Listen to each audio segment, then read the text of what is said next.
These signs have been around since my childhood. I've lived in a small town for about 30 years now. My father was an alcoholic, and my mother beat me every night out of her own sexual dissatisfaction with my father. I was an only child, and my parents would say that I would never amount to anything, and that I was a stubborn twin, had accomplished more than I did, even though he was technically never alive. It made me upset. My parents never had any more kids after me. As they said, one failure is enough for this family. Therefore, I was very lonely and would spend hours upon hours staring out of the window, wishing I had a brother or sister to keep me company. I was 4.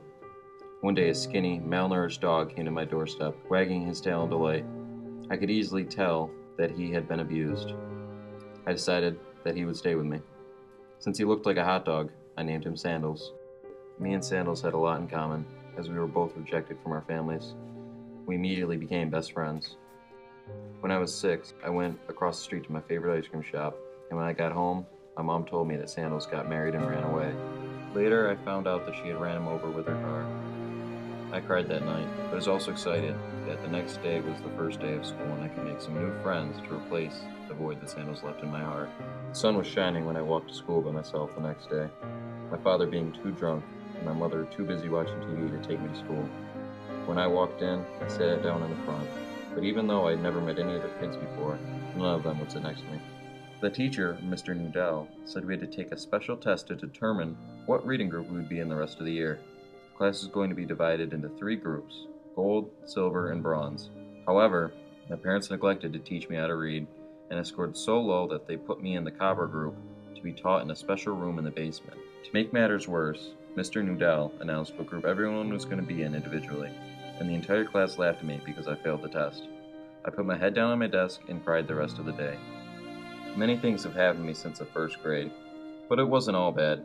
My life started improving when I got to high school. I made friends who said that they would hang out with me if I paid them $20 a week and do all their homework. They said it was a bargain. Later that year, I had my first romantic experience. I met a girl and she agreed to go out on a date with me.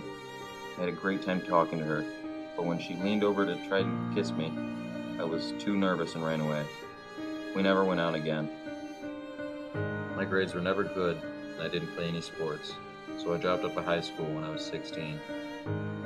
I worked a number of odd jobs around the neighborhood, mowing lawns, cleaning houses, walking dogs, but I could never make much money because my mother would spread rumors about how inept I was. When I was 18, they kicked me out of the house because I took up too much space, even though I slept outside most of the time. I was never able to find a full-time job, and I've been walking the streets for the past 12 years, homeless.